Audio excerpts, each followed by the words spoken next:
For students who had failed the college entrance exams, lay sprawled on stone slabs, hiding from reality, but their secret sanctuary was abruptly disrupted by a group of college students from out of town. "Hey, you bastards!"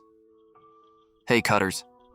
Stone cutters was the derogatory term the college kids used for locals. Hearing it, the four fell silent. They, too, had once imagined following their father's footsteps as stone cutters, but the town's quarrying industry was no longer what it used to be. Youth, which should have been full of promise, had instead built a wall of confusion around them, yet their stubborn pride refused to accept defeat. Driven by frustration, they headed to the university town to vent their anger. Under the green shade of the campus lawns, everyone was dressed sharp and bright. The four stone cutters felt both envy and resentment. Just as they were about to leave, a frisbee thrown by some students accidentally landed on the road.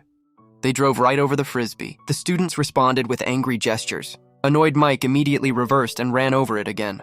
And just like that, a grudge was born between town and gown. After venting their anger, the four still had nothing to do. Watching the energetic college players on the field, Mike sighed. He'd been the best quarterback in high school. Now every year, new football stars emerged in college, but his name would never be among them. They were like so many other young people who'd missed their chance, each with different personalities, each with different dreams. One of them, Dave, had always dreamed of becoming a top cyclist. Inspired by his idol, an Italian cycling team, he ate pasta, tried to speak Italian. His parents were frustrated but helpless. When Dave heard his idols were coming to town for a race, he celebrated by racing down the highway, picking a semi-truck as his opponent. The driver warned him to stop, and a police car chased him with sirens blaring. But Dave pretended not to hear and pushed on. The truck roared like a trapped beast, while Dave's yellow jersey flashed like morning sun. He succeeded in passing the truck and crossed into Ohio, beyond the jurisdiction of the pursuing officers. He excitedly shared the news about his idols with his friends, only to learn that Munch was planning to leave town. Munch was small in stature, but he already had a girlfriend. He decided to leave the aimless foursome and find a job. Dave tried to convince him to stay, but Munch was ready to face real life. Yet the moment he met his new boss, he was insulted. The first words out of the boss's mouth were enraged. Munch smashed a dial plate and walked out. His three friends cheered when he returned. By the time the boss came out to look, they were already speeding away, jobless but free again one day. A college girl walked by and a book slipped from her bag. Dave noticed, using his cycling skills. He caught up with her and struck up a conversation. She thought he was an Italian exchange student. Dave was completely captivated by Catherine's smile. That evening, he brought Cyril, who could play guitar, to Catherine's dorm. Cyril strummed a tune while Dave sang in Italian.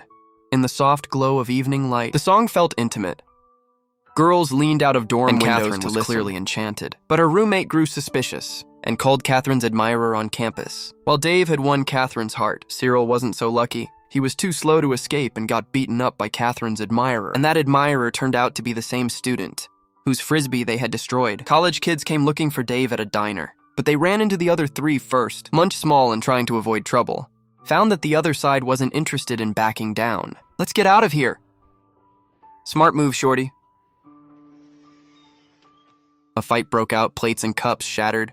By the time Dave arrived, his friends were already in a tough brawl. Just as he was about to join, the police showed up and broke it all up. They were taken to the university dean's office, along with the college students, for a stern talk. Afterward, the dean announced that the university would soon host a cycling race, and townspeople were invited to participate. If the two sides insisted on settling their rivalry, they could do it on the racetrack. Mike's competitive spirit flared, but Dave, who should have been the most excited, felt no enthusiasm. He was dating Catherine now, and joining the race would expose him as a stonecutter. Cyril was indifferent, and Munch, facing reality, saw no point in racing either. For the first time in years, the four were divided as they argued. Their rivals once again invaded their secret spot. Seeing Catherine with them, Dave hid, too ashamed to show himself. Furious, Mike climbed to a high point, taunted them with a bold gesture, then leapt into the water below. Not to be outdone, Luther stripped and jumped in after him. The two started racing from the same point, but Mike soon fell behind. Luther deliberately slowed down, then sped up again to mock him as Mike tried to catch up. But Mike kept pushing. The word quit seemed foreign to him. In his fierce focus, he slammed into a rock, yet ignoring the pain, he turned around and kept going. Even Luther was taken aback. Seeing this, the others rushed into the water to stop Mike. Though he'd lost his determination, woke something in Dave and Munch. They realized that even if effort sometimes ends in failure, what matters is refusing to give up. Again and again, rekindled with belief, Dave worked days at his father's used car lot and trained hard. Every night, even in the rain, he kept his eyes forward, his feet never stop. When Dave asked his father if he could follow his idol's path and enter the cycling race, he was met with disdain and refusal. Then several college students came to the lot, wanting to return a recently purchased car. His father had promised a 3-month return policy, but now refused, claiming there was no written contract. As the argument heated up, Dave stepped in and urged his father to honor his word. "All I want is a refund. Are you crazy, refund? Refund, easy. The stress triggered his father's heart attack, and as his father lay unconscious in the hospital, Dave processed the refund himself. Seeing his father like that filled Dave with guilt. He wanted to quit the race, but his mother encouraged him not to miss this chance. Dreams shouldn't be waited for until one is old, for then one will regret it. Too late encouraged, Dave stopped hesitating at the starting line. He was focused and ready when his idol's team entered. He clapped enthusiastically for them. The Italian team shot ahead and Dave pushed hard to keep up.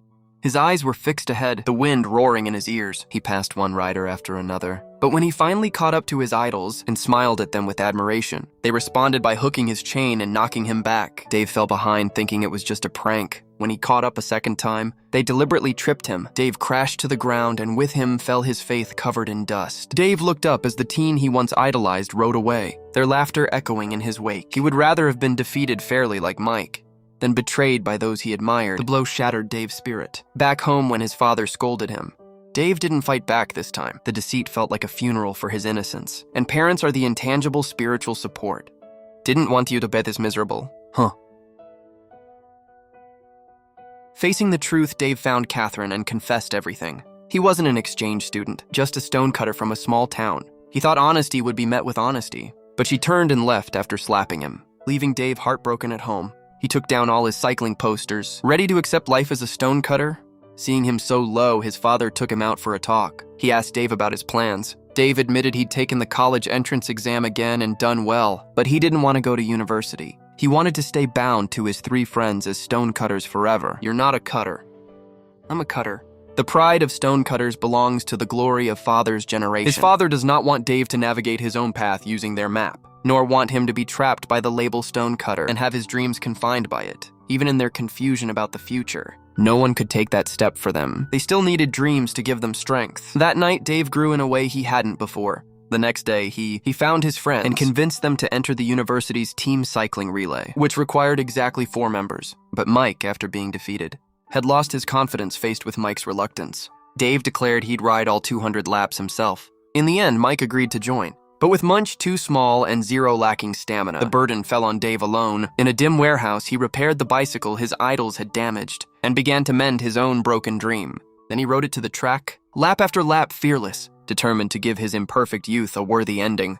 The night before the race, his mother brought 4 jerseys printed with stonecutter. This time, Dave didn't shy away. He accepted the identity with pride. On race day, Dave stood tall because stonecutter wasn't a slur anymore. It stood for the pride of their town's history. At the starting gun, Luther's athletic team took the lead. All the stonecutters as outsiders were placed last, but the disadvantage didn't slow Dave down.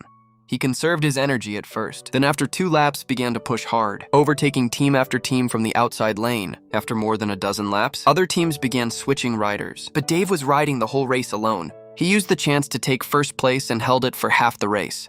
Luther, now off the track, watched anxiously while Dave's 3 friends cheered wildly. Dave's father, listening from his car radio, got so excited he drove straight to the track. Dave was in peak form, leading everyone, but as he tried to lap the last place rider, a collision sent him and his bike crashing down. He got back up immediately, blood already flowing from his ankle. His face showed pain, and even his strong will couldn't fully overcome the injury. His friends urged Mike to take over, but Mike, already defeated, once refused. In desperation, Munch grabbed the bike, ignoring the laughs and jeers from the crowd. He pushed with all his might, but his size put him at a disadvantage, and the athletic team retook first place. Next, Cyril took over.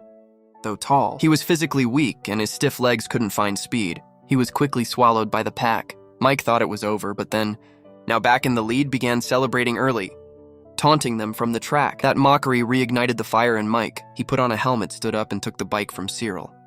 The town security guard cheered for the stonecutters. Families of stonecutters clapped in strong, rhythmic support for these young men fighting for their pride with explosive power and relentless grit. Mike quickly climbed to 4th place, but cycling wasn't his strength, and he soon reached his limit. Dave, his wounds bandaged, saw the hopeful look in his parents' eyes, and decided to give his youth one final fight. After Mike came off, Dave got back on the bike. He had Munch strap his feet to the pedals, locking himself to his dream. The final 15 laps were his to conquer. The real race was just beginning. Dave found his rhythm again, passing rider after rider he'd already overtaken once before. Even with blood still seeping from his legs never stopped moving. With 2 laps to go, Dave was back in second place. Only he and the sports team were left in the final showdown. What is youth? What is growth? The film had already given the answer. Youth is 3 magnificent chases in life. It has hesitation, falls, and doubt, but also the courage to rise again, to stop running, to surpass everything. In the end, the Stonecutters defied the odds and won the championship. From that day on, the arrogant college students could no longer dismiss them as just Stonecutters, because the word had taken on a new meaning. Now it was a champion's title, a winner's pride.